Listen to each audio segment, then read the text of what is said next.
Eh bien, un grand merci, Pasteur Steve, pour cet accueil, pour ces mots. Merci à vous et quelle joie d'être avec vous. Alors, il faut que je reste sérieux. On m'a dit qu'il fallait que je reste au cadre, là, donc, parce qu'on a un peu de mal à rester en place. Donc, il faut me rappeler à l'ordre. Hein. Voilà, donc c'est vraiment une grande joie d'être avec vous et de pouvoir vivre ces moments fantastiques. Parce que depuis 1995, mai 95, je suis venu pour la première fois à l'île de la Réunion. Eh bien, qu'est-ce que je vois de belles choses à l'île de la Réunion de la part de Dieu. Dieu aime son Église. Et voilà qu'il vous conduit dans des moments étonnants, et c'est pas fini, j'en suis sûr. Vous n'avez pas fini de voir la grâce de Dieu sur votre Église et tout ce qu'il va accomplir à travers, évidemment, le couple pastoral, Steve et Sandrine, et tous les collaborateurs et chacun de vous. Quelle joie d'être avec vous ce matin. Alors, Pasteur Steve vous a présenté un petit peu ce que nous sommes. Et plusieurs choses à vous dire avant d'ouvrir la parole de Dieu avec vous. C'est que, effectivement, lorsque l'on aime le Seigneur et qu'on est dans la passion de le servir, on n'est jamais fatigué. Jamais fatigué. Et on se lève le matin et on continue la route. Et il y a 1000 façons de continuer la route avec Dieu et c'est fantastique. Nous avons vécu une expérience lorsque je suis arrivé comme secrétaire général à la Fédération protestante de France. Eh bien, j'ai dit à mon épouse, lorsque nous quitterons la fédération, je serai un peu avancé en âge. Eh bien, ça sera le temps de la retraite et bienvenue la retraite parce que c'est le paradis sur terre.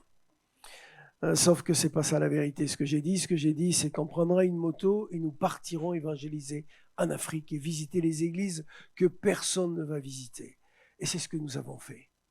Le 29 juillet de l'année dernière, nous sommes partis tous les deux sur la même moto et nous avons fait 20 000 kilomètres en Afrique sans aucun rendez-vous avec personne.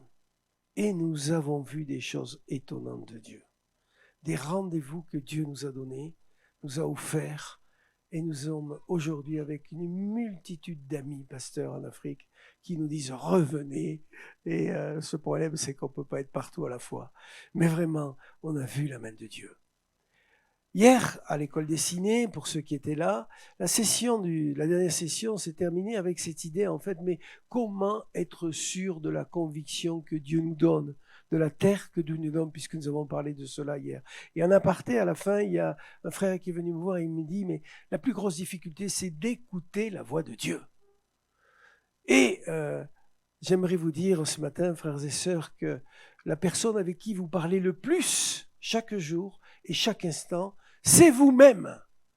C'est pas Dieu. Vous êtes de grands bavards avec vous-même. Moi, je suis un grand bavard avec moi. Hein. Même la nuit, je me parle tout seul. Donc je me réveille, ah bon, tu t'es dit ça? Oui, tu t'es dit ça, oui, c'est bien ça. Et donc, mes amis, nous sommes des grands bavards. Avez-vous observé que vous discutez sans arrêt, vous-même avec vous, dans vos pensées, dans vos discussions je suis pas beau ce matin, je suis pas belle ce matin, ou quelle belle journée. Enfin, on a un dialogue intérieur très prolixe et très curieux des fois même. Hein. Et en fait, c'est important de prendre conscience de ça parce que nous verrons dans cette dimension de l'écoute de Dieu que finalement, ça pourrait ne pas nous rendre service parce que ça pourrait nous empêcher d'entendre Dieu, ce dialogue. Et c'est important de comprendre cela. Et c'est un vrai défi pour les chrétiens, c'est un vrai défi pour chacun de nous de pouvoir apprendre à écouter la douce voix de Dieu. Et nous allons lire ensemble un passage sur lequel nous allons essayer de comprendre certains principes nécessaires dans cette dimension d'entendre la douce voix, mais tellement claire de Dieu. Alors nous allons prendre le livre de Jonas, livre que chacun connaît, vous savez, et surtout les enfants à l'école du dimanche, avec Jonas qui, vous savez, les enfants, ils retiennent quoi? Ils retiennent l'arche de Noé, c'est ce qu'on leur apprend à l'école du dimanche. Alors, toutes les écoles du dimanche, vous avez une arche de Noé qui est dessinée, et les girafes, les éléphants qui sortent de l'arche. Et donc, les enfants, ils retiennent ce genre de choses. Et Jonas, il est retenu parce qu'il y a le gros poisson. Le gros poisson qui va l'avaler pendant 3 jours. Et donc, en fait, eh bien, nous allons lire les 3 premiers versets du livre de Jonas, qui nous dit ceci. La parole de l'Éternel fut adressée à Jonas, fils d'Amittai, en ces mots. Lève-toi, va à Ninive, la grande ville, et crie contre elle, car sa méchanceté est montée jusqu'à moi. Et Jonas se leva pour s'enfuir à Tarsis. loin de la face de l'Éternel. Il descendit à Jaffa, ou dans certaines traductions Jaffo, et il trouva un navire qui allait à Tarsis. Il paya le prix du transport et s'embarqua pour aller avec les passagers à Tarsis, loin de la face de l'Éternel. Que le Seigneur bénisse sa parole. Frères et sœurs, vous connaissez tous l'histoire. Le bateau s'en va et il va en mer, une tempête se lève, tout va chavirer, il faut jeter la marchandise, il faut alléger le bateau pour le sauver, et puis ben non, et puis on se dit dans le fond, qu'est-ce qu'on a fait au Dieu? Ces gens disent, qu'est-ce qu'on a fait au Dieu avec un X, parce qu'ils ne croient pas forcément à un seul Dieu, mais qu'est-ce qu'on en a fait au Dieu pour avoir un tel sort et mourir en pleine mer? Et puis ils découvrent au fond de bateau un homme qui dort tranquillement du sommeil du juste, il s'appelle Jonas, et ils le réveillent et ils disent, mais toi là, tu y es pour quelque chose dans cette histoire? Et ben oui, il y est pour quelque chose, et ils disent, effectivement, c'est la colère de Dieu qui s'adresse à moi, pas à vous, donc jetez-moi par-dessus bord. Et ils le jettent par-dessus bord, en pleine mer, en pleine tempête, et Dieu le sauve à travers un poisson, c'est pas une baleine, un poisson, et qui va l'absorber, qui va le garder bien tranquillement pendant 3 jours, et le recracher sur les plages d'Israël, afin que, à nouveau, il reparte vers ce que Dieu lui a demandé, la ville de Ninive, la grande, afin de crier contre elle, afin qu'elle ne se repente. Eh bien, chers amis, nous avons des leçons à tirer de cette histoire. Et j'aimerais vous partager 7 principes de vie à retenir à partir de la vie de Jonas. On y va? Ça vous va? Alors, vous dire que je suis avec mon épouse et que nous sommes presque des jeunes mariés. Presque, pas tout à fait. Presque. Puisque ça fait 10 ans que nous sommes mariés tous les deux. Pas tout à fait, elle me fait des gros yeux. Pas encore 9. C'est ça, voilà, c'est ça. Elle compte les mois, vous savez. Ça fait 10 ans que nous sommes mariés, parce qu'il se trouve que j'étais veuf. Mon épouse a vécu dans le ministère pendant longtemps avec moi, et puis elle est partie très vite. Le Seigneur l'a rappelé, et j'étais veuf, et j'avais dit, je ne me marierai plus. Finissant. Je vais te servir, Seigneur, en célibataire endurci, et je ne vais pas me marier. Mais l'histoire nous rattrape souvent. Et si je vous dis ça, c'est parce que c'est important que nous placions le contexte des choses de notre vie. Alors, le premier principe de vie que j'aimerais vous dire, parce qu'il faut l'affirmer, parce qu'il faut en être convaincu, et j'ai rencontré des milliers de chrétiens qui n'en sont pas très au clair avec ça, j'aimerais vous dire et vous affirmer que Dieu parle. Dieu est un grand bavard. Et en vous disant cela, vous le dites, ah ben oui, il nous dit une évidence. On me le dit tous les matins, tous les dimanches matins à l'église. Mais dans le fond, c'est pas aussi évident que ça, parce que moi j'entends beaucoup de gens, un peu comme hier, qui me disent, mais moi, finalement, Dieu ne me parle jamais. Il parle toujours aux autres, mais jamais à moi. Ou alors, la voix de Dieu n'est pas claire et je ne l'entends pas. Et ça, c'est important d'arrêter de raisonner comme ça, parce que justement, notre Dieu est un grand bavard. Je ne connais pas un être, et c'est l'être suprême, qui est plus bavard que lui. Il aime nous parler. Vous le voyez dès le début du livre de la Genèse. Vrai ou faux? Qu'est-ce qui se passe dans le jardin d'Éden? Qu'est-ce que fait Dieu le soir? C'est drôle cette histoire quand même. Hein? Dieu, tous les soirs, il vient causer avec son copain Adam. Tous les soirs. Il vient, il se dit, tiens, hop, la journée est finie, on a tous bien bossé, moi j'ai bossé comme Dieu, toi tu as bossé comme homme, et tiens, faisons le point un peu tous les deux, causons un petit peu de ce que tu as vécu. Tous les soirs, ils se parlent comme des amis. Et la Bible nous dit même ça de Moïse, qu'il parlait avec Dieu comme un ami. Il y a cette réalité d'un Dieu qui veut parler avec les humains. C'est assez incroyable parce que même Dieu vous a parlé peut-être dans votre vie alors que vous n'étiez pas converti, alors que vous ne connaissiez pas encore le Seigneur. C'est incroyable comme Dieu a une activité prolixe dans la communication avec les humains et à plus forte raison si nous sommes ses enfants. Mais malheureusement, pour des raisons les plus diverses, nous n'en sommes pas là. Il y a beaucoup de gens qui n'en sont pas là. Lorsque je me suis converti, j'ai la particularité de m'être converti sans être évangélisé. Personne n'est venu me parler de l'amour de Jésus. Personne n'est venu me dire tu vas aller en enfer si tu ne te convertis pas, ou qu'est-ce que Dieu est amour, approche-toi de lui, tu verras, tu vas avoir toutes les solutions de tes problèmes. Mais pas du tout, jamais. C'est sur un lit d'hôpital, une nuit tout seul, alors que j'étais terrassé par la douleur, que le Seigneur est venu me visiter, dans une chambre d'hôpital tout seul. Et j'ai vécu une théophanie, quelque chose que je n'ai jamais revécu de ma vie encore, depuis, et que je ne reverrai peut-être pas. Et à ce moment-là, le Seigneur qui m'est apparu m'a dit « Tu me serviras, tu seras pasteur ». Je ne savais pas ce qu'était un pasteur dans mon vocabulaire. Je ne savais pas ce que faisait un pasteur. Je ne connaissais aucune église, hormis l'église catholique, que je ne fréquentais pas évidemment, puisque je n'avais pas de culture chrétienne. Et donc, en fait, je ne connaissais pas la portée de ces mots sur mon existence. Lorsque je suis sorti de cet hôpital, alors que le Seigneur m'avait libéré instantanément d'une douleur terrible, je suis allé tout de suite dans une librairie pour acheter une Bible. Et j'ai demandé à la dame, j'étais un jeune homme qui arrive, j'ai demandé à la dame, je voudrais une Bible. Et elle m'a sorti une toute petite Bible, plutôt minable. Et je lui ai dit, mais non madame, moi je veux la plus grosse Bible de votre magasin. Parce que celui qui m'a visité mérite que j'investisse dans le meilleur des livres que vous avez. Je ne savais pas ce que je faisais. Et elle m'a proposé une Bible géante. La plus grosse Bible du magasin. À l'époque, c'était une Louis II, 1910, frères et sœurs, avec des pages blanches. Ça n'existe plus, ça. Entre chaque page de la Bible, il y avait une page blanche afin qu'on puisse prendre des notes. Ça n'existe plus. C'est pratique. C'est pratique, ça existait à l'époque. Mais je vous laisse imaginer l'épaisseur de la Bible, n'est-ce pas?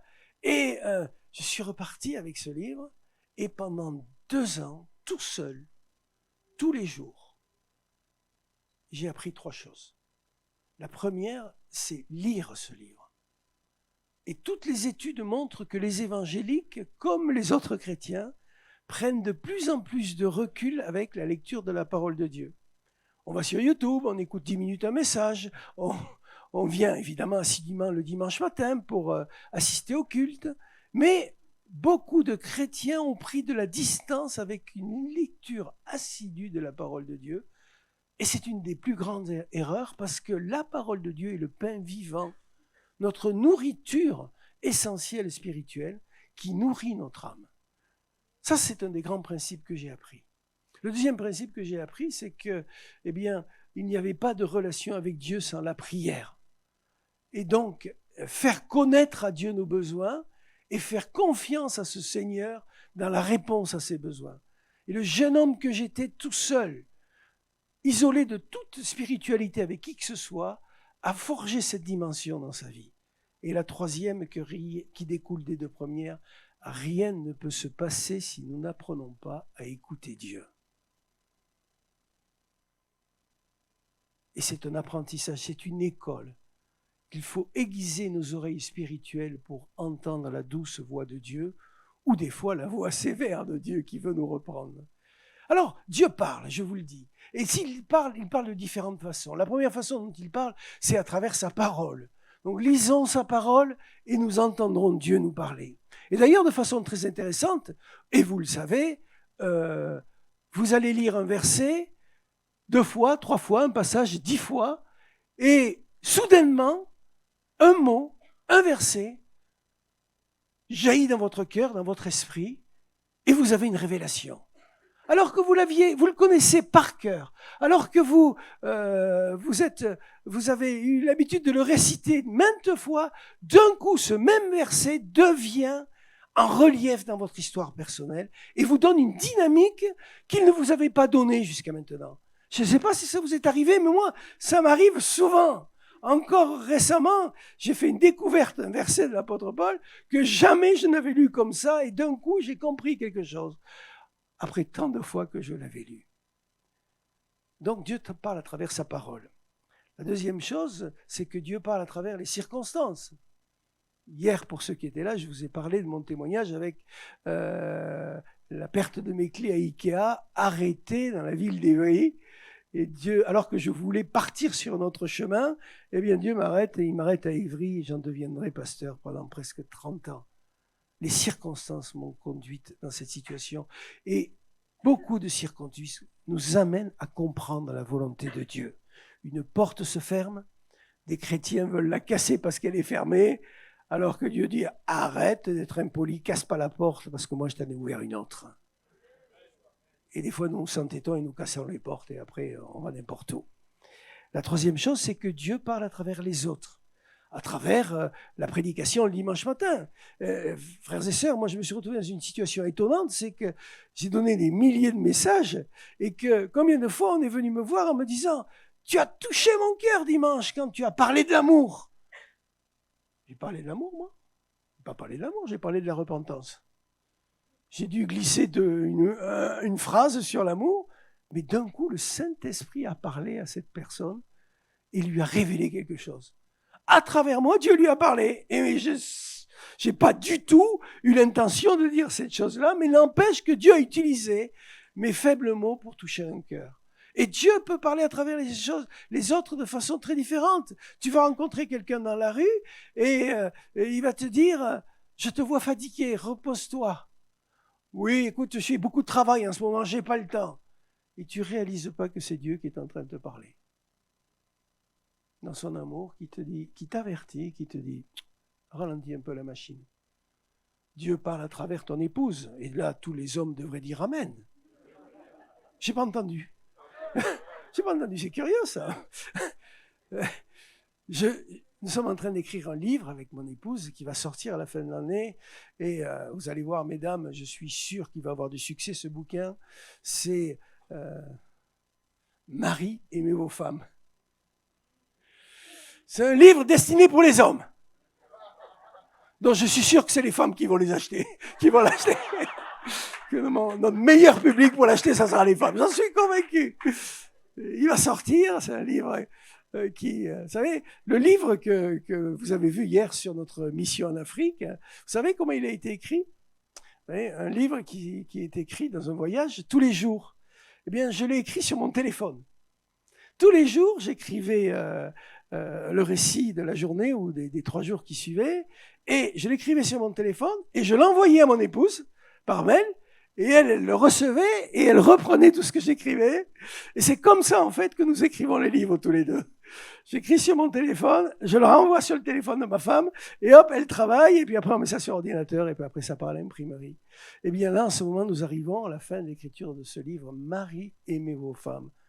Frères et sœurs, frères, plutôt pas frères, Dieu vous parle à travers votre femme. Et arrêtez de lui dire « tais-toi ».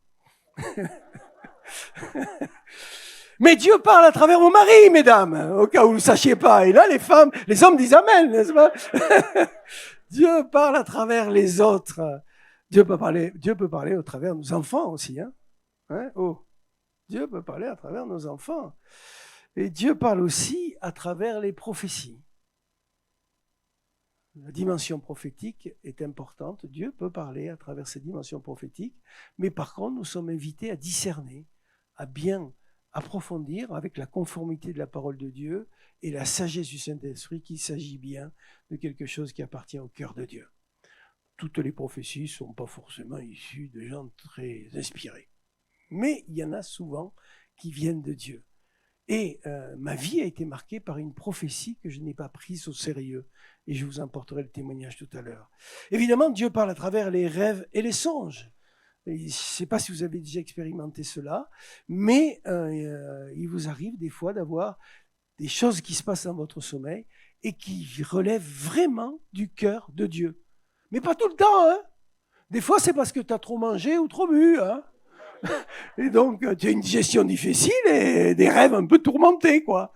Donc, ne confonds pas tout non plus dans tes rêves, hein. Ça peut aussi être juste toi qui te parles à toi-même. Mais dans la réalité, Dieu nous parle le plus souvent dans nos convictions. C'est-à-dire des pensées que Dieu nous donne dans notre pensée. Et c'est là où les choses sont compliquées. Parce que comme on l'a vu, nous sommes de grands bavards avec nous-mêmes, et il va falloir trier entre ce qui m'appartient et ce qui appartient à Dieu. C'est très important de comprendre ça.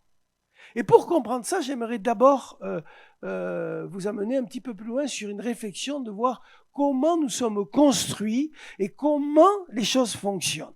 L'apôtre Paul dit dans l'Épître aux Thessaloniciens, au chapitre 5, verset 23, « Que le Dieu de paix vous sanctifie lui-même, tout entier, et que tout votre être, l'esprit, l'âme et le corps, soient conservés irrépréhensibles lors de l'avènement de notre Seigneur Jésus-Christ. » Ici, l'apôtre Paul, il y aura un deuxième verset dans le Nouveau Testament où Paul va poser les mêmes fondements. L'apôtre Paul va définir la constitution de notre être. Il affirme que nous sommes composés d'un corps, d'une âme et d'un esprit. En termes un peu complexes, en théologie, on appelle ça la trichotomie. Tout le monde n'est pas d'accord avec cette théologie. Il y a des théologies généralement pas évangéliques, mais je connais des pasteurs évangéliques qui ne sont pas d'accord avec la théologie trichotomiste parce qu'ils ont une lecture à travers de l'Ancien Testament et sont dichotomistes et disent que dans le fond, l'âme et l'esprit, c'est la même nature et que l'homme est composé d'un corps et d'une âme.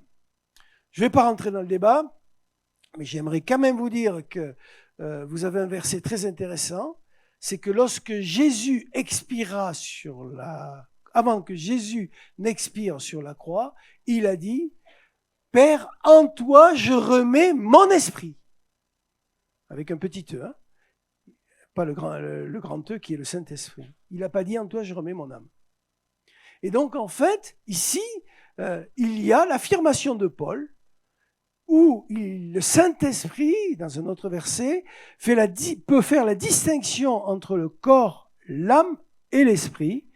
Il est aussi aiguisé qu'un tranchant et pouvoir faire cette différence, ce que personne ne peut faire, ni le chirurgien. Lorsque le chirurgien opère, il ne peut pas faire une distinction entre le corps, l'âme et l'esprit. Dans la pensée juive, en fait, le corps reste l'enveloppe, reste ce que nous connaissons avec nos organes, et l'âme, en fait, est le centre de 3 dimensions. Pour les Juifs, l'âme, c'est le centre de la volonté, de l'intelligence et des émotions. Lorsque l'on parle d'intelligence, il ne s'agit pas de l'intelligence pour passer le bac. Il ne s'agit pas de ça, hein. Ça, c'est l'intelligence intellectuelle, on va dire. Il s'agit, selon la pensée biblique, de l'intelligence qui nous permet de vivre en harmonie avec Dieu. Et c'est pas pareil. Lorsque vous lisez, par exemple, ce mot philosophie, qui est amour de la sagesse, eh bien, en fait, il s'agit en fait de la sagesse humaine. Lorsque la Bible parle de la sagesse, que ce soit dans l'Ancien Testament ou dans le Nouveau Testament, par exemple, dans l'Épître de Jacques, eh bien, il s'agit en fait bien plus que la sagesse humaine qui reviendrait des sages de ce monde, des philosophes, enfin de ce qu'on appelle sages, des philosophes. Il s'agit en fait d'avoir une vie en conformité à la pensée de Dieu. C'est ça, dans la Bible, le sage.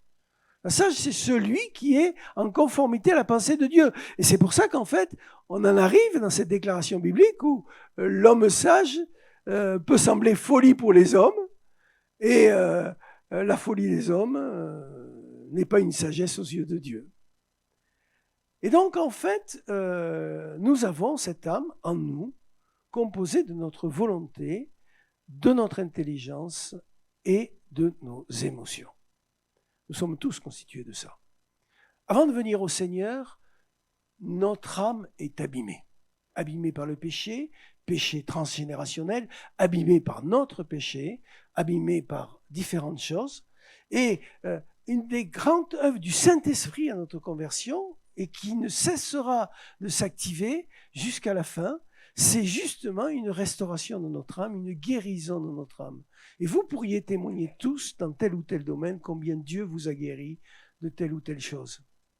Mais le Saint-Esprit est à l'œuvre encore, c'est pas fini, hein. Je vois devant moi des gens en chantier, comme vous avez devant vous quelqu'un encore en chantier où le Saint-Esprit n'a pas fini.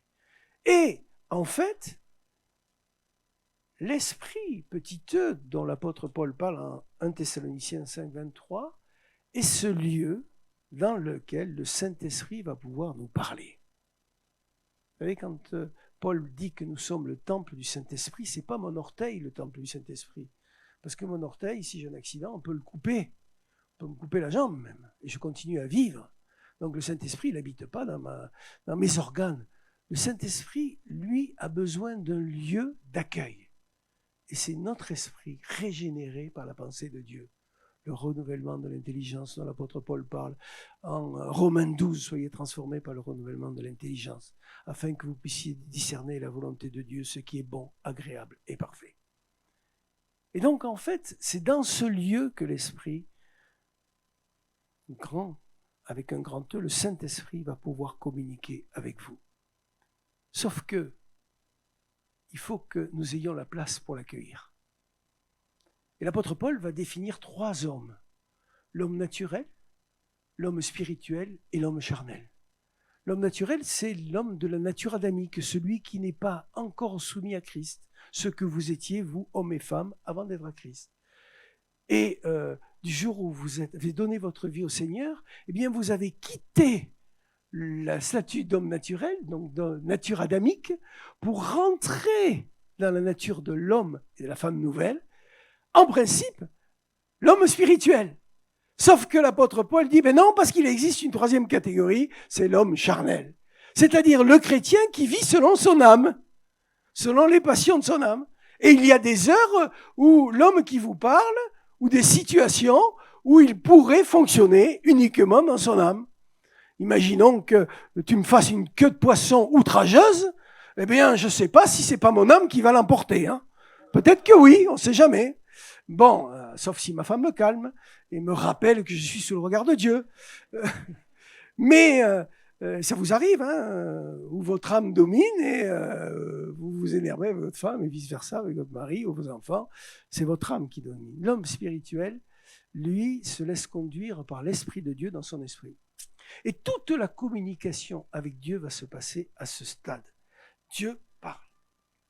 Mais, point numéro 2, c'est que souvent, l'homme, évidemment la femme, hein, les femmes disent Amen, n'écoute pas.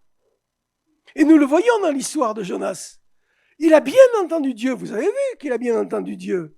On ne connaît rien de cet homme. En théologie, on ne sait pas qui était-il. On a des vagues précisions, mais dans le fond, on ne connaît pas grand-chose de cet homme. Mais ce qu'on sait, c'est qu'il a l'habitude d'entendre la voix de Dieu. Et qu'il a bien entendu qu'il a désobéi. Il a décidé de ne pas obéir à la voix de Dieu. Eh bien oui, c'est le drame en fait d'Israël. Et nous voyons ça dans Deutéronome 6.4, Shema Israël. Shema en hébreu, ça veut dire écoute. Peuple à la nuque raide qui n'écoute pas. Et nous sommes ce peuple à la nuque raide qui n'écoute pas, qui dans le fond en fait, entendons clairement la parole de Dieu ou les circonstances ou les autres ou peu importe, et qui dans le fond décidons de faire autre chose. Et là, vous devriez dire Amen, même si je ne suis pas habitué à demander des Amen, parce que je sais que vous faites tout ça. Parce que comme je le fais, je ne suis pas tout seul, donc vous le faites. N'est-ce pas? Pas vrai? On peut pas se le cacher, n'est-ce pas? N'est-ce pas? Et donc, en fait, j'aimerais vous raconter une histoire que j'ai vécue en tant que jeune chrétien. Après ma conversion, j'étais un jeune homme totalement aigri, d'une violence extraordinaire. Je n'aimais pas la vie, mais vraiment, je n'aimais pas la vie. J'allais faire des sports extrêmes parce que je frisais la mort, parce que je ne voulais pas vivre. Ça ne m'intéressait pas. Ce monde était odieux pour moi. Et le Seigneur est venu chercher ce jeune homme dans sa colère, dans sa haine des autres. C'est un jeune homme qui a vécu une adolescence tout seul. Je n'ai quasiment eu aucun ami. Je n'ai eu une adolescence uniquement isolée dans mon monde, un monde de travail, et plein de rancœur. Et lorsque le Seigneur m'a visité, il a brisé cela. Je suis resté tout seul pendant 2 ans, mais après, évidemment, en lisant, j'ai compris qu'il fallait aller à l'église. J'ai compris que la vie chrétienne ne pouvait se faire qu'en relation. Ça n'existe pas autrement, la vie chrétienne. C'est de la relation, et c'est pour ça qu'on est ensemble. Et donc, en fait, eh bien, je suis tombé amoureux d'une belle jeune fille. Une belle jeune fille qui ne pouvait pas m'être destinée. Moi, j'étais d'un milieu très défavorisé. Elle était d'un milieu dont la famille était industrielle, avec des ressources colossales. Et c'était 1000 lieues de mon de mon milieu. Et lorsqu'elle était partie pour la première fois en vacances toute seule, sans ses parents, et qu'elle est revenue et qu'elle a dit à ses parents qu'elle était tombée amoureuse d'un vaurien, son papa n'était pas bien content. Mais lorsque Dieu décide quelque chose, nul ne peut l'empêcher. Et je me souviendrai toujours que je me préparais à aller la rejoindre, parce qu'on habitait à 1000 km de séparation, tous les deux. Et je me prépare avec ma belle petite 2 chevaux toute neuve à l'époque. Je vais acheter 2 chemises neuves, un pantalon, il fallait que ce soit beau, n'est-ce pas, pour retrouver celle que j'aimais. Et après une journée de préparation, j'avais fait la vidange de la 2 chevaux. Et comme tous les jours, je finissais ma journée avec ce temps de méditation de la parole et d'écoute de Dieu et de prière. Et dans ce temps d'écoute de Dieu, j'essayais vraiment d'écouter. Seigneur, qu'est-ce que tu as à me dire? Et je notais sur un carnet ce que je croyais être la pensée de Dieu. Et des fois, je me trompais, c'est moi qui me parlais. Et des fois, ça se confirmait. Et alors que j'étais dans ce temps, alors que je devais partir le lendemain vers 4 heures du matin, parce qu'il y avait beaucoup de route, eh bien, la pensée est arrivée en moi, un mot est arrivé en moi, une phrase est arrivée en moi, un bouchon d'huile. Tu es en train de prier le Seigneur et tu as un bouchon d'huile qui t'arrive dans le cerveau. Rien à voir avec la choucroute, ce truc-là. Hein. Et donc là, tu dis quoi? Tu dis, oh, Seigneur, pardonne-moi. Écoute, je vais essayer d'être plus sérieux là. Parle-moi, Seigneur, parle-moi. Et au moins 10 fois, bouchon d'huile est revenu. Et là, j'ai dit, Seigneur, pardonne-moi. Je suis fatigué. Je ne suis pas très concentré. Écoute, stop. Je vais dormir. On reprend la conversation demain. Le lendemain, à 4 heures du matin, je me lève, je me prépare. Je prends la route. Quelques kilomètres pour entrer sur l'autoroute, et à peine arrivé sur l'autoroute, une fumée énorme sort du capot de la 2 chevaux. Et là, je commence à avoir un visage défait en me disant, je ne pourrai pas retrouver celle que j'aime. Je m'arrête, j'ouvre le capot, et là, qu'est-ce que je vois? L'huile qui sortait du moteur, parce qu'il n'y avait pas de bouchon d'huile. J'avais fait la vidange et j'avais oublié de mettre le bouchon d'huile, tout simplement. Mais dans son amour, le bouchon d'huile que j'avais posé à gauche ou à droite n'était pas tombé. Et j'avais plus qu'à le remettre et à repartir. Par 10 fois, le Seigneur m'avait prévenu et je n'ai pas entendu. Et je n'ai pas écouté. Mais oui, l'homme n'écoute pas. Nous sommes des auditeurs inattentifs à la voix de Dieu, à travers toutes les façons dont il nous parle.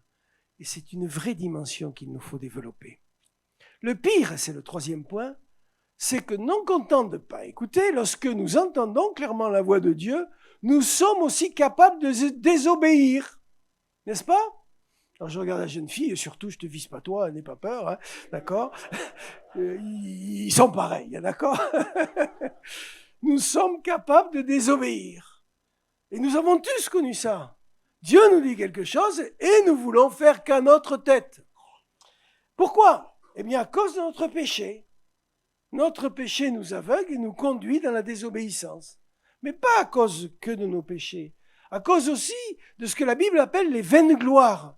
Nous courons après des vaines gloires. C'est-à-dire que Dieu pense le meilleur pour nous, mais nous pensons quel est le meilleur pour nous et nous le disons à Dieu. C'est-à-dire, il faut que je t'explique, Dieu.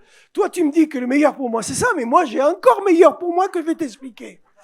Et nous voulons lui demander de rentrer dans nos plans, qu'il lui rentre dans nos plans. Et ça, les chrétiens, ils sont champions de ça. De vouloir demander à Dieu de rentrer dans nos plans, alors que c'est l'inverse qui doit se passer. Et nous courons après des gloires qui sont vaines. À cause de nos peurs. Et c'est le cas de Jonas. Qu'est-ce que Dieu demande à Jonas? Il lui dit, on ne sait pas où est Jonas, mais on suppose qu'il est à Jérusalem. Il lui dit, va à Ninive la grande et crie contre elle afin qu'elle se repente. Mes frères et sœurs, imaginez que Dieu vous demande de ça. D'accord? Imaginez que Dieu vous dise, oh, toi, là, Johnny, tu vas aller à Riyad, terre musulmane, et tu vas aller crier dans les rues que s'ils ne se repentent pas, le feu du ciel va descendre sur Riyad et cramer tous les commerces. Mais Johnny, il fera comme Jonas et il dira, ouh, là-bas, ils ne m'attendent pas. Hein. Puis en plus, la route est longue. Il y a plus de 1200 km à pied là. Il n'y a pas de bus, il n'y a pas d'avion, il n'y a pas rien. Il y a du désert à traverser, il y a des cailloux, il y a des voleurs, il y a tout ce qu'il faut pour mal finir le voyage. Qu'est-ce qu'il a, Jonas? Il a peur. Il s'est dit, mais c'est quoi cette histoire? Moi, il m'envoie là-bas, mais c'est trop dur son truc-là. Et clairement, nous désobéissons à Dieu parce que nous avons peur de ce qu'il dessine. Combien de fois je l'ai vu avec des gens à qui Dieu clairement a dit, des jeunes, tu feras tel métier, et ils ont désobéi parce qu'ils ont préféré obéir à leurs parents, ou préféré obéir à leur passion, ou par peur de ce métier ne sont pas rentrés dedans, et ils se sont privés pour leur vie d'une destinée que Dieu leur avait donnée. Et ils s'en sont privés parce qu'après, il y a des situations qu'on ne peut pas rattraper. Soyons très conscients de ça. On peut désobéir à Dieu par peur. Et par exemple, je l'ai cité hier dans l'exemple du Husson Taylor, quand Husson Taylor lui a demandé, Dieu lui a dit, si tu veux te marier avec cette jeune fille, fais-le, mais tu ne pourras pas me servir comme missionnaire en Chine. Eh bien, on peut penser que ça a généré des peurs terribles en lui, rompre avec la jeune fille qu'il aimait. Mais heureusement qu'il l'a fait. Parce qu'il est rentré dans sa destinée. Et il a dû le faire avec un caillou sur le cœur. Pas dû le faire dans la joie, il a dû pleurer. Mais l'obéissance lui a porté la destinée. Alors que la désobéissance nous amène à l'inverse. Et enfin, très souvent nous désobéissons par manque de connaissance de qui vraiment est Dieu et qui vraiment est le Seigneur. Et c'est en apprenant à lui obéir que nous apprenons comment, ce qu'il est et comment il conduit de vie. Alors, j'aimerais vous dire quand même que Jonas, là, ça ne va pas ce qu'il a fait. N'est-ce pas? Dieu lui parle clairement et il s'en va de Jérusalem au port de Jaffa. Pour aller où? Pour aller à Tarsis. Mais moi, je vous dis que Jonas lui l'a fionné. Et oui, c'est pas vrai ça? Vous m'avez compris, lui l'a fionné. Hein? Ça va pas. Faut pas faire ça, faut pas fionner avec Dieu. Et nous fionnons. Vrai ou faux? Et nous fionnons avec des histoires de cœur, et nous fionnons avec l'argent, et nous fionnons avec le monde, avec les copains. Mais oui, mais non, il faut pas lui la fionner, et puis c'est tout. C'est aussi simple que ça. Parce que qu'est-ce qu'il a fait en fionnant? Mais le texte nous dit que « et il s'enfuit loin de la face de l'Éternel ». C'est un des versets les plus terribles de la Bible. Lorsque nous sommes dans la désobéissance de Dieu, que nous ne voulons pas écouter ses directives, eh bien nous fuyons loin de la face de l'Éternel. Eh bien je peux vous dire que l'homme que vous avez devant vous, à de nombreuses fois, à des degrés différents, a fui loin de la face de l'Éternel. Parce que nous sommes les champions pour faire ça. Par peur, par péché, par manque de connaissance de Dieu, par recherche de vaine gloire, on s'en va loin de la face de l'Éternel. Et c'est terrible. C'est un des versets les plus terribles de la Bible. Pourquoi? Parce que loin de la face de l'Éternel, c'est clair que 3 choses vont arriver. Premièrement, notre communion va être brisée avec Dieu. Désobéir à Dieu, à sa volonté, et ta communion avec lui va s'arrêter. Ça ne veut pas dire qu'il ne t'aime pas. Ça ne veut pas dire qu'il ne se penche pas sur ta vie, comme Jonas, il s'est penché sur sa vie, puisqu'il l'a sorti de l'histoire. Mais n'empêche que la communion est brisée. Et tu le sens dans ton cœur, vrai ou faux? Lorsque ta relation avec Dieu est abîmée par ta désobéissance, tu vois bien que ta relation est brisée. Tu vois bien que tu as du mal à retourner vers lui. Tu vois bien que tu es mal dans ta peau. La deuxième chose, c'est que tu perds ta paix. Lorsque tu es sur chemin loin de la face de l'Éternel, à 100% ta paix disparaît. Et ça, c'est un avertisseur. Notre conscience est avertie par la paix qui disparaît. Alors que si nous sommes en communion avec Dieu, on peut vivre beaucoup de choses, les traverser parce que la paix demeure. Parce que, frères et sœurs, il y a une chose que vous ne fabriquerez pas, c'est la paix. Jésus a dit, je vous laisse ma paix, je vous donne ma paix. Il ne vous a pas dit fabriquer la paix. Tu peux essayer, hein. Fais du yoga. Hein. Essaye. Hein. D'accord, ça va te faire du bien un petit peu à l'esprit, ça va te calmer, peut-être ça va détendre ta respiration.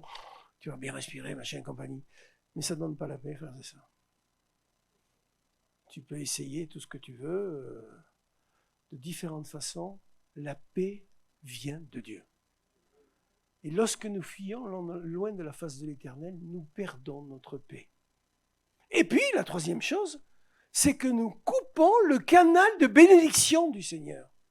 C'est pas que Dieu te punit, c'est quand il n'y a plus de communion, quand il n'y a plus de paix, eh bien le canal de la bénédiction s'arrête aussi. Et tu te prives de l'abondance de Dieu.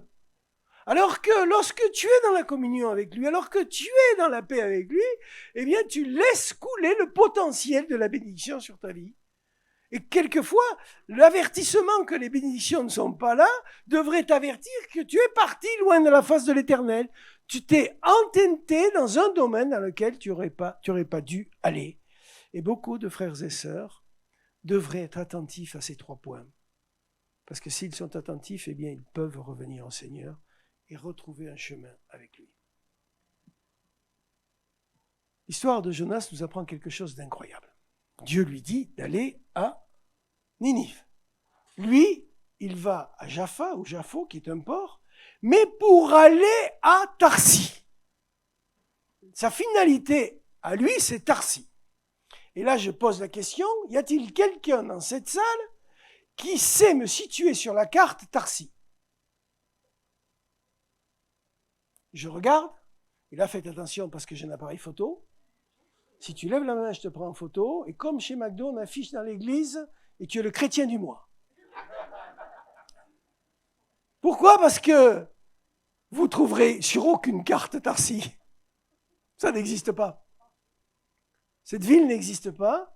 Et pendant longtemps, les exégètes, les théologiens se sont interrogés en disant, mais juifs en premier, puisque c'est d'abord un texte de l'Ancien Testament, disant, mais c'est quoi cette histoire? C'est où Tarsis? On a fait des suppositions de villes qui s'appelleraient différemment aujourd'hui, etc., ou à l'époque. Mais en fait, les exégètes ont avancé l'idée que ce mot veut dire nulle part. Enfuis-toi loin de la face de l'Éternel et tu iras nulle part. Le chaos, le vide. Et frères et sœurs, combien d'entre nous, par des choix, par des désobéissances, sont allés dans le nulle part de leur existence? Combien j'ai rencontré d'hommes et de femmes qui m'ont donné des témoignages du nulle part sur des choix qu'ils ont faits et qu'ils n'auraient jamais dû faire. Un jour, j'ai rencontré une jeune fille dans mon église et ça a brisé sa vie. Parce qu'encore aujourd'hui, elle vit avec ça. Imaginez-vous.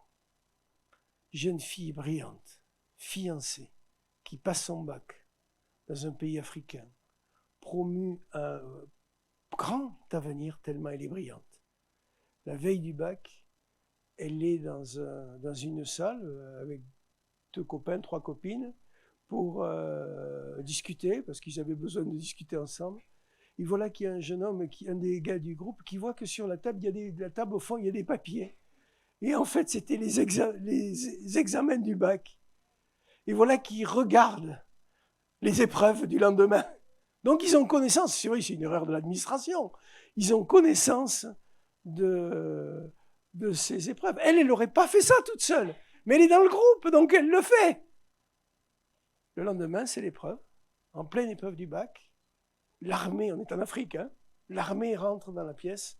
Toi, les 6 jeunes ont été dénoncés, levez-vous. Elle va partir en prison. Son fiancé va rompre avec elle. Elle va devenir la honte de sa famille et le rejet de sa famille. Lorsqu'elle sort de prison, elle n'a que d'autres solutions, parce qu'elle est brillante, que de venir en France. Elle obtient une bourse. Et encore aujourd'hui, elle porte le poids sur sa vie, 20 ans après, d'une simple bêtise. Une fille brillante, je lui ai dit, toi un jour tu seras une très grande dame. Elle était à la direction générale d'un plus grand groupe d'assurance en France. Mais elle porte le poids de cette histoire. Un simple Tarsi. C'est terrible, la vie. Et Jonas a fait le choix de nulle part. Combien d'hommes et de femmes sont dans cette dimension? Et des fois, nous ne réalisons pas que c'est irréparable. Ça ne se réparera pas. Jeune fille qui cède au charme amoureux d'un jeune homme et qui se retrouve enceinte, va se retrouver des fois dans l'irréparable. Ou un mauvais choix amoureux conduit à l'irréparable. Et on pleure des années avec des situations comme ça. Parce qu'on n'a pas voulu écouter les avertissements des autres, la sagesse des autres. Parce qu'on n'a pas voulu écouter Dieu qui nous disait « n'y va pas, ne fais pas ». Et on a choisi notre chemin. Si vous regardez bien, vous rencontrez tout autour de vous des milliers de gens tous les jours qui sont charmants au travail, au sport, etc. mais qui vont à Tarsi. Ils ne savent pas où ils vont. Ils sont dans le chaos de la vie. Ils sont charmants. On les aime. Ils sont sympas. Ils sont des fois vraiment intéressants. Mais n'empêche que leur destinée, c'est Tarsi. Et le chrétien ne devrait pas aller vers Tarsi. Lui est destiné à autre chose. Et c'est bien votre Église ça, qui rappelle cette dimension. Fuyons Tarsi et restons dans la volonté de Dieu, afin d'éviter l'irréparable.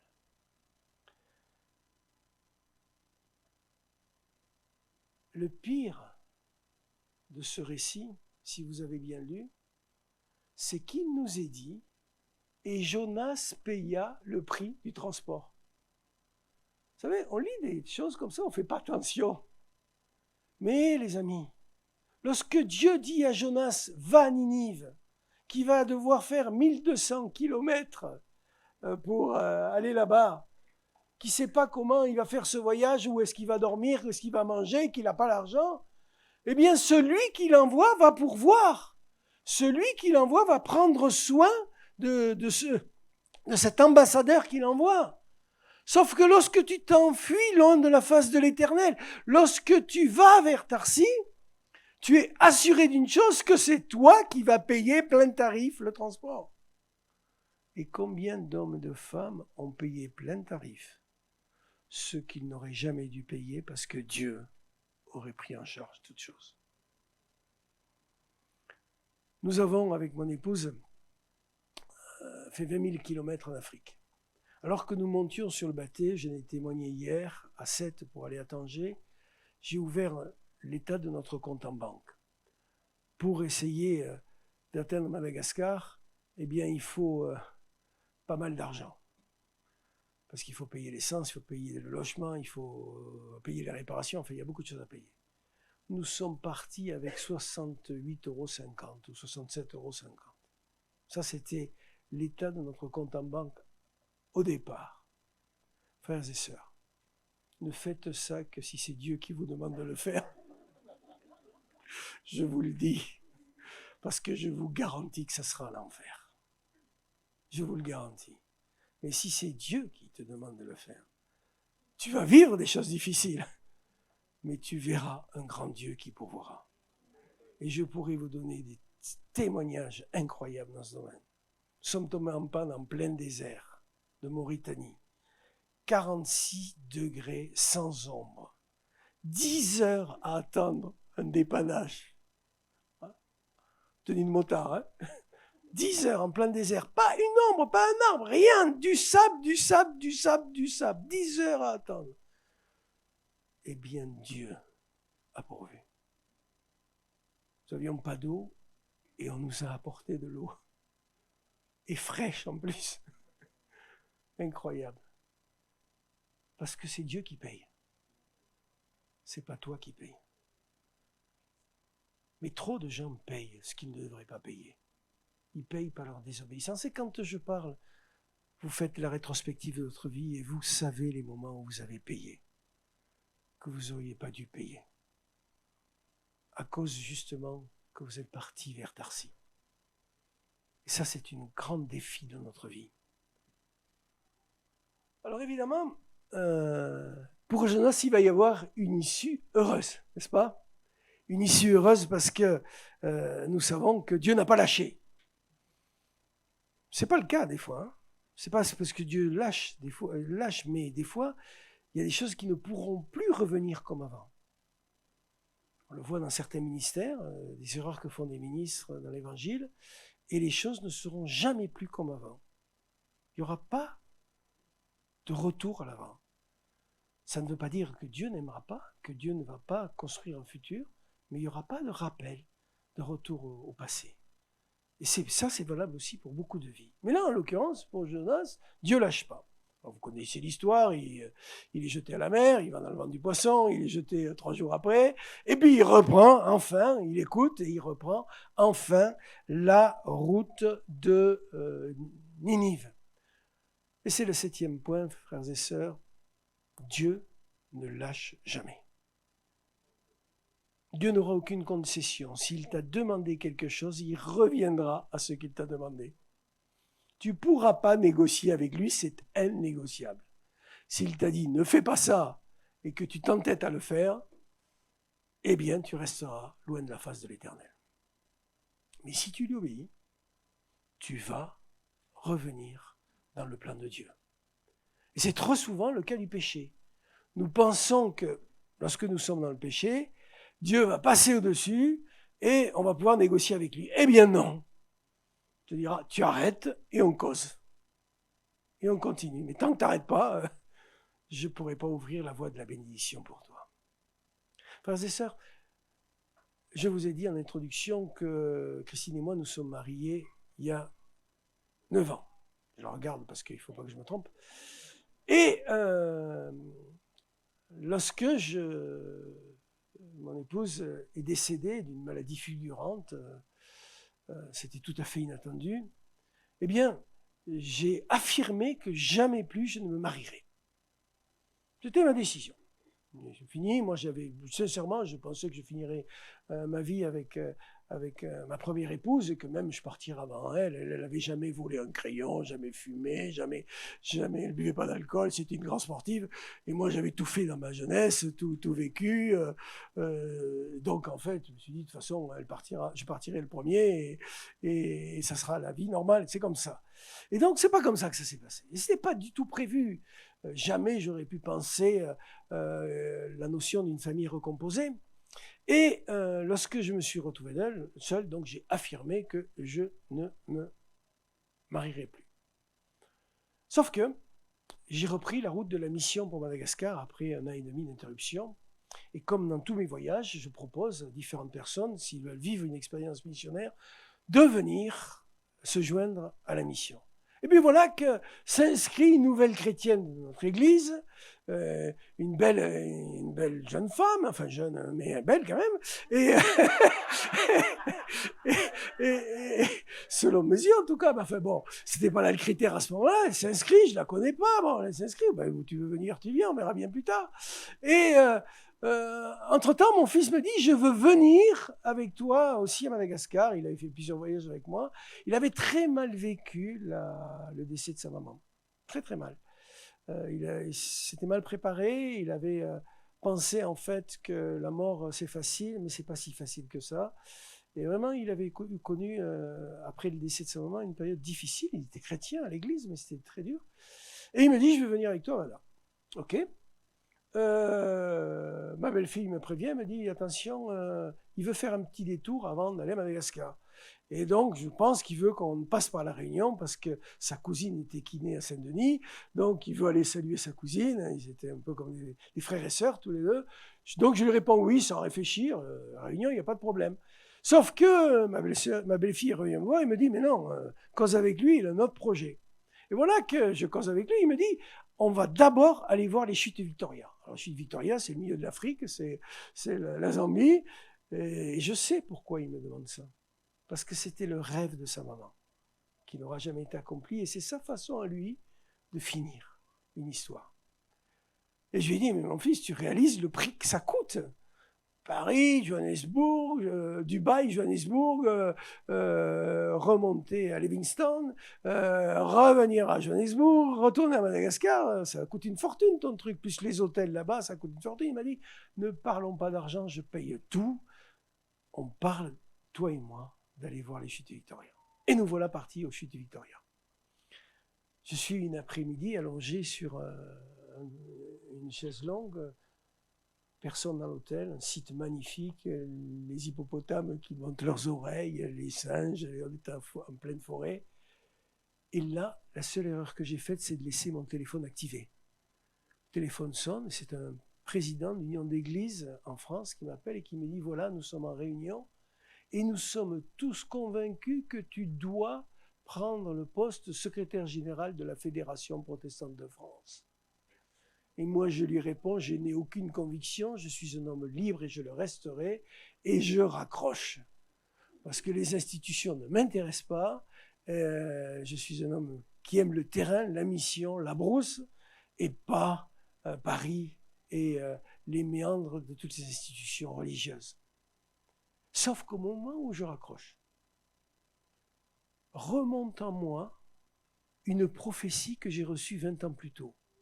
J'étais dans une pastorale de jeûne et prière, 200 pasteurs. Je n'étais pas vraiment très connecté dans ce truc-là.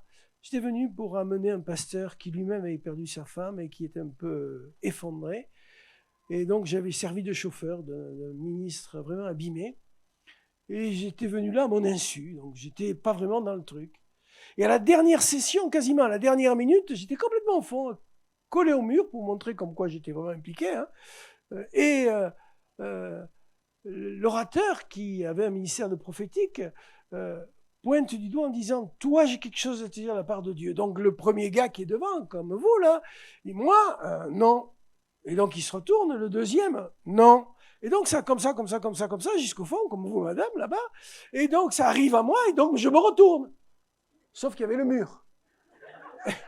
Et donc c'était vraiment pour moi. Et le gars, il me dit... Le Seigneur me dit qu'un jour, Dieu va te placer au plus haut de tous nos mouvements afin que tu puisses le servir là où tu ne veux pas aller.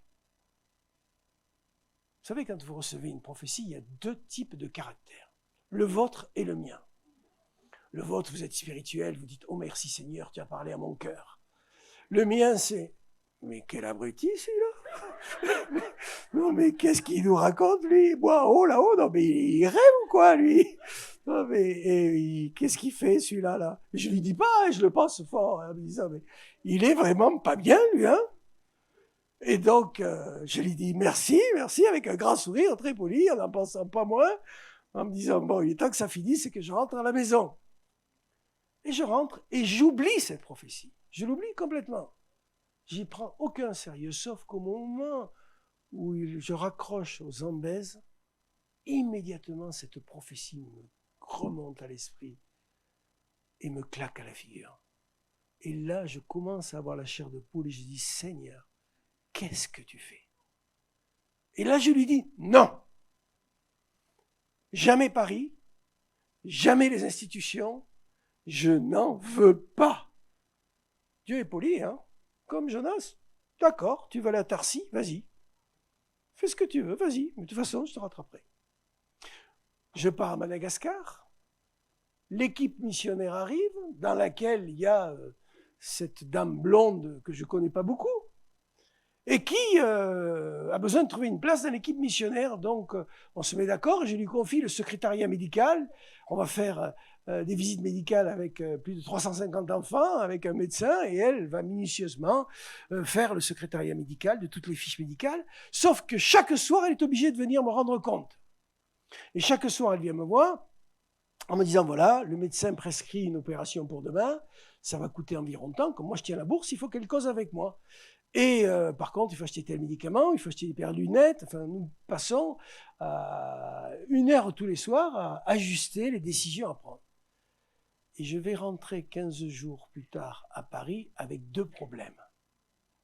Le premier problème, cette histoire de prophétie qui est en train de se réveiller dans mon cœur et de Fédération protestante de France. Et le deuxième problème, c'est mon cœur qui, quand même, a été un peu sous le charme de la dame.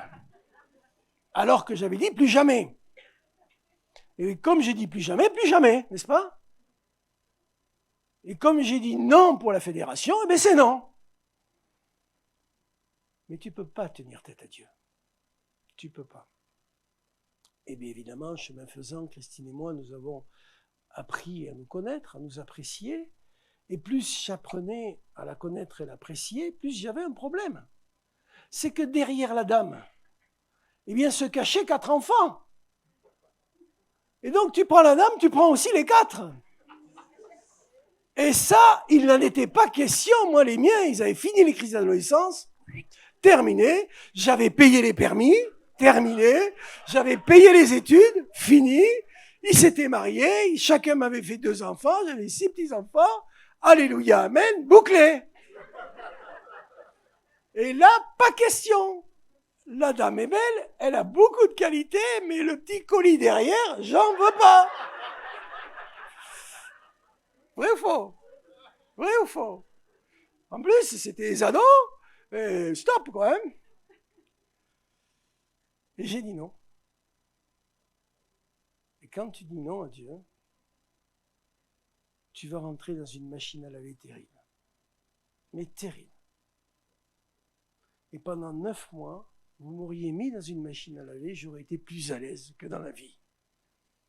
Non, pendant 9 mois, j'ai combattu avec ces 2 sujets et je disais non à Dieu. Et Dieu me disait, quand tu veux, tu me dis oui. Et puis, un matin, j'ai découvert une petite tache sous mon menton, en me rasant. Bon, ça arrive, hein? Petite tache blanche, toute petite, bizarre. Et puis 3 jours plus tard, sur la joue. Et puis 3 jours plus tard, ici, et puis sur le front. Et puis ces taches se sont agrandies. J'ai compris qu'il y avait un problème. Je suis allé voir les médecins m'ont dit, vous avez chopé une maladie tropicale, on va vous soigner, on va vous donner des pommades, machin. 3 mois passent et puis ça augmente. Et les médecins me disent, monsieur, vous faites un vitiligo. Dépigmentation de la peau. Je dis, ça vient d'où? Il m'a dit, c'est très simple, un traumatisme, quelque chose qui s'est passé dans votre vie. Qu'est-ce qui s'est passé dans votre vie? Je lui ai dit, mon épouse est décédée, mais ça date un peu, mais ça peut être ça, ou autre chose. Moi, je savais l'autre chose, ce que c'était. Et alors, le drame, c'est que moi qui étais si beau, bronzé toute l'année, mais vrai, hein, toute l'année avec mes voyages, là, j'étais devenu le gars le plus laid de la Terre. Et si vous regardez les photos, mon épouse les a gardées, mais il n'y avait pas homme plus laid que moi. Donc, il fallait que je cache ça. Et donc, je me maquillais. Ma fille est esthéticienne, elle m'avait ramené des produits de New York. Si vous voulez des cours de maquillage, mesdames, je vous en donne quand vous voulez. Tous les matins, je passais 1 heure à passer des crèmes épaisses, machin et compagnie. Le problème, c'est que c'est pratique, les crèmes, hein. Avant de prêcher, pendant le louange, tu as déjà ta crème qui commence à fondre un peu. Et donc, avant de prêcher, tu es obligé d'aller dans les toilettes pour te remaquiller. Et donc, tu passes ta vie sans arrêt à te remettre du truc, là. Qu'est-ce que je vous plains, mesdames?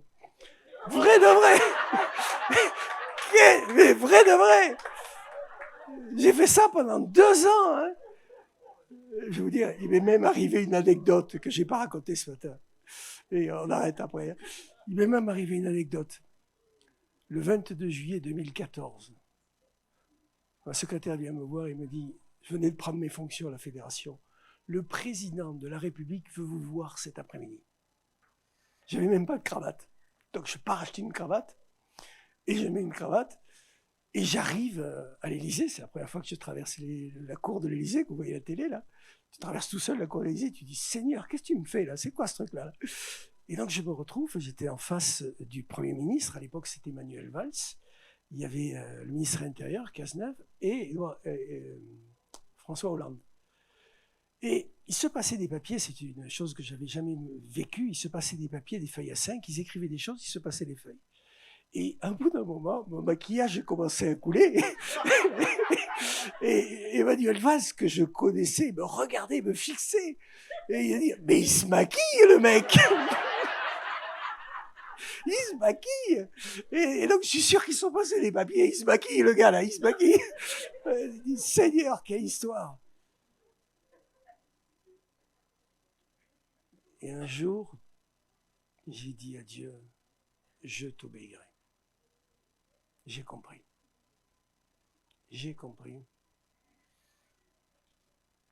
Et j'ai dit oui à Christine. J'ai dit oui à ses enfants. Eh oui, il a fallu payer les études. Hein. Mais Dieu a pourvu. Mais Dieu a pourvu. Parce que Dieu paye le prix du transport. Et j'ai vécu avec elle une aventure à la Fédération protestante de France qui a marqué ma vie. Et je crois qu'à ma façon, j'ai servi le Seigneur. Et je suis l'homme le plus heureux d'avoir épousé Christine, qui n'a pas voulu que le jour de notre mariage, je me maquille.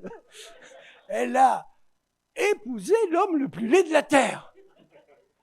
Sauf que Dieu a fait quelque chose d'étonnant. Les médecins m'ont dit que ça sera irréversible. Comme beaucoup de gens qui ont un vitiligo, qui devront vivre avec. Et un jour, en me rasant toujours, je dis, tiens, c'est bizarre, ça a l'air de s'effacer ici. Et progressivement, la pigmentation de ma peau est revenue. Et les médecins disent que c'est exceptionnel. Et j'ai compris la grâce de Dieu. Que Dieu avait réouvert le robinet de la bénédiction. Sauf qu'il me reste encore une petite tache, si vous regardez bien là. Et ça, c'est important. Parce que tous les matins, quand je me rase, le Saint-Esprit et Dieu, le Seigneur me disent, quand tu veux, tu me désobéis. Rappelle-toi. Quand tu veux. Et c'est bon d'avoir des petits trucs comme ça. T'es prévenu, donc, que ce soit ça ou autre chose pour toi, c'est bon que tu t'en rappelles. Et que tu évites d'aller à Tarsis dans ta vie. Comme ça, tu fais des économies de bien des choses. On va se lever et confier tout ça au Seigneur. Levons-nous.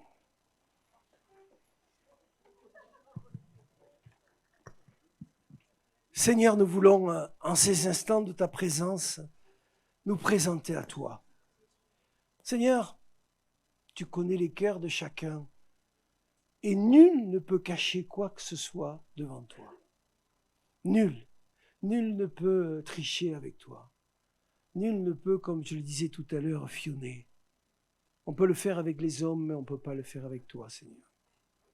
Tu connais nos histoires de vie. Tu sais chacune de nos histoires de vie par là où nous sommes passés. Et tu sais là où nous en sommes aujourd'hui. Alors dans cet instant, sans tricher, face à face, avec toi, nous voulons te dire, Seigneur, parle-nous. Nous voulons te dire, Seigneur, parle, je t'écoute. Parle, je t'obéirai. Parle, je te suivrai. Et peut-être que Dieu te dit, lâche. Peut-être que Dieu te dit, viens. Comme Jonas, tu es parti vers Tarsis, mais viens maintenant, afin que je te ramène vers la bergerie, afin que je te ramène sur le chemin de la paix, afin que je te ramène sur le chemin de l'abondance. Alors, à cet instant où nous sommes ici, dans l'intimité du Seigneur, chacun face à lui, je ne vais pas te demander de lever la main, je ne vais pas te demander de t'avancer, mais s'il se passe quelque chose, ne résiste pas. Laisse Dieu agir dans ton cœur. Saint-Esprit descend. Saint-Esprit opère du surnaturel dans la vie. Ouvre des portes qui sont fermées. Réouvre des chemins qui étaient barrés. Ouvre un avenir qui semblait fermé. Tu es le Dieu du possible. Je sais combien tu nous aimes et combien tu veux agir dans nos vies. Nous refusons de fuir loin de ta face. Nous refusons d'aller vers Tarsis, le n'importe quoi, le chaos, pour choisir la communion avec toi, pour choisir la soumission qui est la meilleure part que nous pouvons prendre. Tu es ce Dieu qui veut créer la vie pour nos vies. Et tu ne veux pas autre chose que cela. Saint-Esprit, descends sur mes frères et sœurs. Remplis leur cœur. Je sais qu'en ce moment, dans les cœurs, il se passe quelque chose et que tu opères des choses nouvelles et je te bénis pour cela. Je prie que tu restaures. Je prie que nous ne fondions pas notre avenir sur des peurs. Refusez la peur spirituellement et ancrez votre vie dans la foi afin que vous puissiez rentrer dans la destinée qui est la vôtre. Le Saint-Esprit est en train d'opérer quelque chose de nouveau ce matin dans votre vie pour certains. Je prie aussi parce que je ne peux pas finir cette prière sans demander la restauration. Tu es ce Dieu qui restaure malgré nos erreurs. Tu veux restaurer notre âme, notre intelligence, notre volonté et nos émotions. Seigneur, je prie pour ceux qui ont une âme encore blessée. Tu opères une restauration dans leur âme. Saint-Esprit, nous voulons chasser ce matin toute crainte, car l'amour bannit la crainte. Vivre avec Dieu, c'est marcher, non pas dans la crainte, mais dans la confiance et la foi. Descends, Saint-Esprit, sur tes enfants, afin que la gloire de Dieu les atteigne. Nous te bénissons parce que tu n'en as pas fini, Seigneur. L'apôtre Paul dira, je suis persuadé que celui qui a commencé cette œuvre merveilleuse la conduira à la perfection. Il ne dit pas peut-être, il ne dit pas éventuellement, tout dépend. Il dit, je suis persuadé. Celui qui a commencé cette œuvre en toi la finira à la perfection parce que Jésus finit tout ce qu'il commence. Alors ne crains pas, libère ta foi et crois que celui qui a commencé une œuvre dans ta vie la finira à la perfection. Crois cela et tu le verras se réaliser. Que la bénédiction soit sur votre vie. Merci à vous. Soyez tous bénis. Merci d'avoir suivi ce message. J'espère que ce message a fortifié votre foi. Merci également pour tous ceux et celles qui nous soutiennent au travers de votre générosité. Vous avez en bas de votre écran un QR code qui vous conduira vers une page qui s'intitule jeveusbénir.com. Merci de nous aider à propager sa parole. D'ailleurs, si ce message a fortifié votre foi et que vous connaissez quelqu'un de votre entourage qui aurait besoin de l'entendre, n'hésitez pas à lui partager ce message. Aussi, je vous encourage, si vous le souhaitez, à vous abonner à notre chaîne YouTube. Nous avons des messages nouveaux chaque semaine. Nous sommes aussi présents sur d'autres médias dont vous aurez donc les liens dans la description ci-dessous. En tout cas, merci de nous avoir suivis. Soyez bénis.